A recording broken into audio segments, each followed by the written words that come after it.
Orang seperti sekarang, Anda baru kebaca koran nanti sore, market udah tutup kan. Senin baru mulai ini, Selasa, Rabu sudah balik ke ini. Hitungan saya yang jelas gini, fondasi ekonomi kita memang baik terus ke depan. Kita menganjalkan kebijakan untuk mendorong ekonomi, enggak main-main. Bank sentral juga sinkron dengan kami, tujuannya sama, menjaga stabilitas ekonomi dan menciptakan pertumbuhan yang lebih cepat supaya kita semua kaya bareng-bareng lah gitu. Amin. Nggak tahu, Anda mancing saya. Kan bank sentral yang ngambil seluruh rupiah.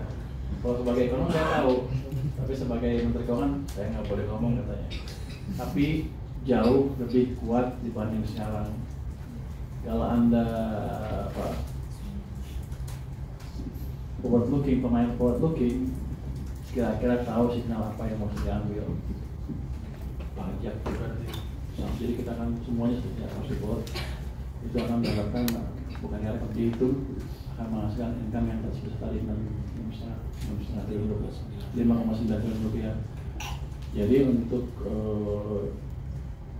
bea cukai misalnya, itu kan ada jalur hijau kan, jadi dia bisa ngeliat biasanya nggak diperiksa. Sekarang kita akan nambah sehari berapa biji, 10 atau lebih, kita secara random, jadi nggak bisa main-main lagi.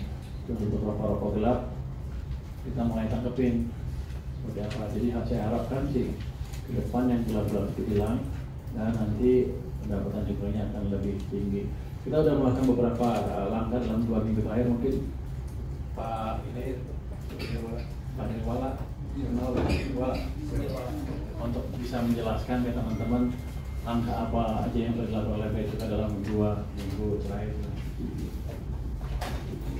Izin Bapak Menteri, jadi dalam 2 minggu terakhir sesuai perintah Pak Menteri kita melakukan operasi terhadap, kemudian kita juga mengembangkan kembali operasi di pengiriman, bahkan di sini bisa kita sajikan data ini. Jadi sampai dengan bulan September itu jika dibanding dengan tahun 745,949 juta batang. Jadi ini memang gerakan kita akan lebih masif, ya. Jadi baik di online maupun di pergerakan di pengiriman barang, distribusi.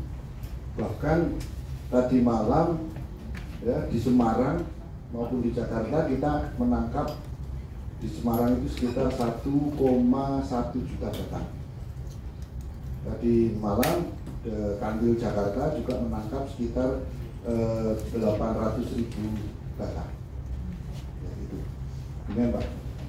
Mana filmnya? Nah, filmnya. Isna Kompas ya. Tanya apakah Pak Menteri telah ketemu industri rokok untuk bahas cukai? Saya sudah tadi pagi ketemu dengan Gapri, gabungan pengusaha rokok Indonesia, dan ada beberapa orang di situ, antara lain dari Jarum, dari Udang Garam, dari Bismillah, siapa lagi itu berapa? Ya, kita masih diskusi macam-macam, mereka memberi masukan banyak sekali, cuma kelihatannya mesti dipilah-pilah lagi masukannya karena cukup rumit. Kayaknya mereka juga bingung masukan apa yang pas. Tapi saya minta mereka tulis masukannya lagi, diskusi antara mereka sehingga masukannya nggak menguntungkan satu atau merugikan yang lain. Tapi satu hal yang saya diskusikan dengan mereka, apakah saya perlu merubah tarif cukai ya? Tahun 2006 mereka bilang asal nggak dirubah udah cukup. Ya udah, saya nggak rubah. Tadinya pernah saya mikir mau nurunin. Ini nggak udah cukup. Salah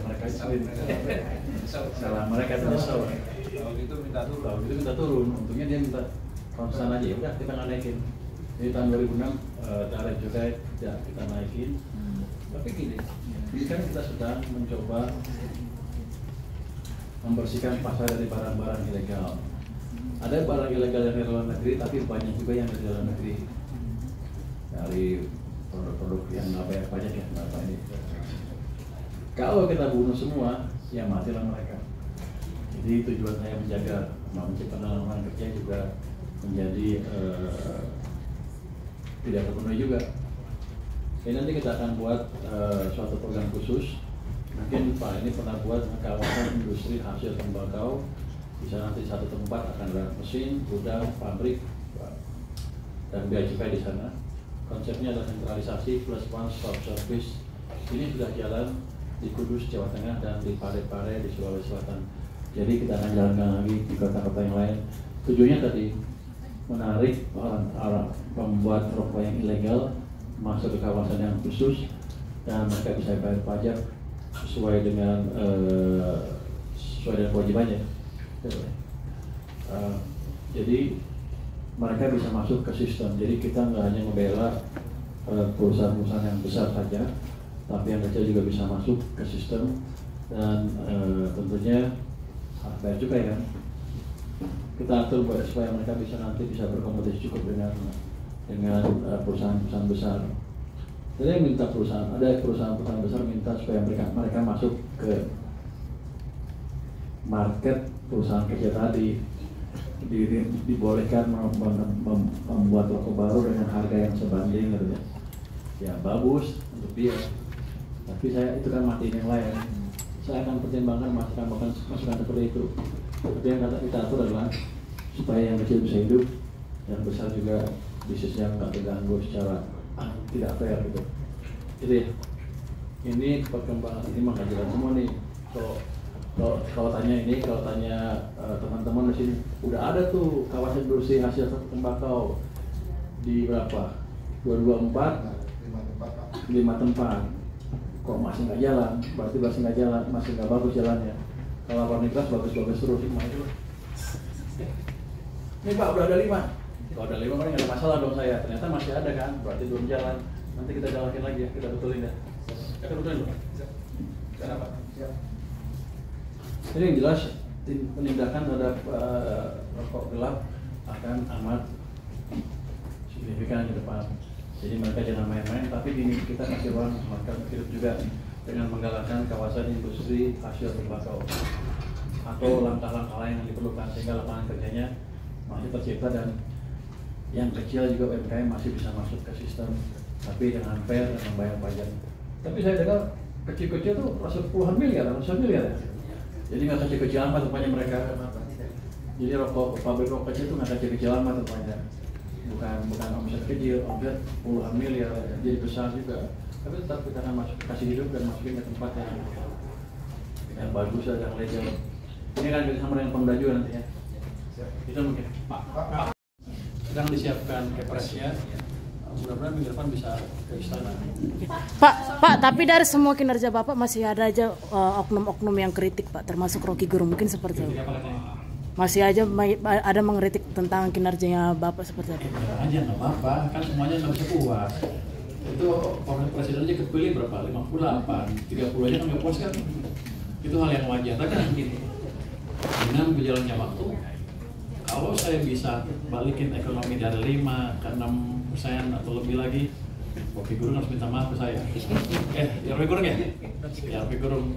Berarti Bapak juga menginginkan Sri Rocky Gerung itu buat minta maaf langsung ke Bapak gitu Pak? Kenapa? Meminta maaf langsung, nggak menginginkan gitu? Minta maaf publik juga nggak apa-apa.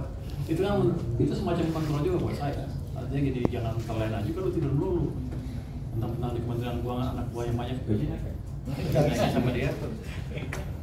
Terus tidur, cek ini bukan untuk tidur kira-kira gitu. Itu kritik positif menurut saya. Dia juga. Tapi satu hal yang dia bilang katanya saya cuma juru bayar, nggak betul. Saya bisa masuk sana sekarang. Nah itu bisa dikoreksi nanti. Beliau juga mengkritik.